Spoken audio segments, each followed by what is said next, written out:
1. 전체 소년범 발생 추이. 2017년 약 72,752명, 2021년 54,074명으로 최근 5년 사이 소년 범죄자 수가 감소 추세를 보이고 있습니다. 하지만 재범률은 여전히 높게 유지되어 2017년 32.9%에서 2021년 30.2%로 큰 변화 없이 약 30%대의 수준입니다. 특히 재범자 중 절반 이상은 3회 이상, 약 56회 이상 범죄를 저지른 경향도 나타납니다. 2. 형사책임 연령 이하만 14세 이하 소년범 증가. 1013세 사이 소년들의 강력 범죄가 꾸준히 증가세입니다. 2019년 7,081명, 2020년 7,535명, 최근 8,474명으로 증가. 이 나이대에 대해 한국소년법은 형사책임을 묻지 않으나 소년원 송치 또는 보호처분 중심으로 다뤄지기 때문에 형사처벌은 적용되지 않습니다. 3. 성범죄 소년범 실태. 2023년 기준 소년 성범죄 사건은 약 3,701건 발생했으며 그중 심각한 처벌로 소년원에 간 경우는 143명 4.8%에 불과합니다. 60.5%는 보호관찰, 사회봉사, 치료이수 등 비교적 경미한 조치로 처리되었고 관련 기록은 형사기록으로 남지 않습니다. 4. 소년법 개정 논란 책임 연령 하향. 아동, 청소년 강력 범죄에 대한 대중적 우려 증가로 인해 형사책임 연령을 만 14세에서 13세 혹은 그 이하로 낮추자는 요구가 활발히 제기되고 있습니다.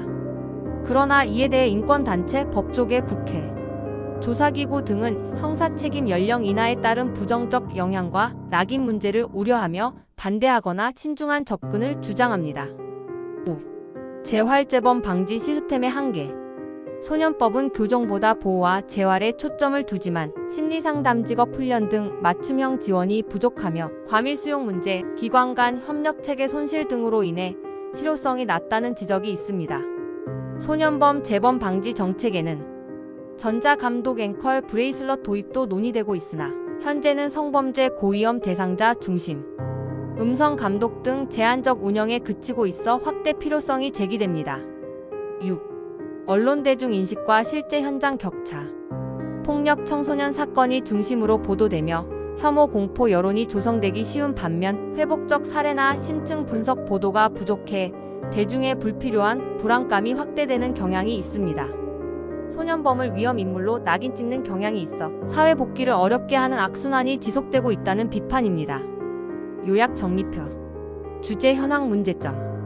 발생자 수 감소 중 2021년 54,000명 재범률 30% 고정. 저연령자 범죄 1,013세 범죄 8,500명 형사처벌 불가 보호 중심. 성범죄 총 3,701건 소년원 송치 143명 4.8% 절대 다수 보호처분 형사처벌 약함. 책임 연령 논의 대중 찬성 많음 전문가 인권단체 반대. 재활체계 시스템 미비, 과밀 수용 등개별 지원 부족, 전자감독 미도입. 미디어 사회 인식 공포 가장, 보도 사회 복귀 어려움 초래. 7. 국제 비교와 시사점. 뉴질랜드, 영국, 미국 등의 청소년 사법 시스템은 지역사회 기반의 개입, 개별 치료 교육의 강화, 전자감독 도입 등 중간 처우에 중점을 둡니다. 한국도 이와 비슷하게 맞춤형 재활, 복지, 아동, 청소년 부처 간 협업 강화, 사회적 인식 전환이 필수로 요구되고 있습니다. 핵심 결론.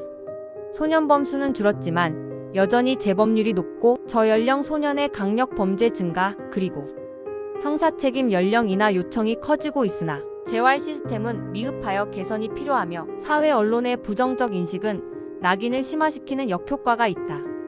이에 따라 맞춤형 재활 교육 강화, 사회적 낙인 경감 노력, 정책 입법 기관 협력의 전환, 해외 우수 사례가 많으므로 벤치마킹이 요구됩니다.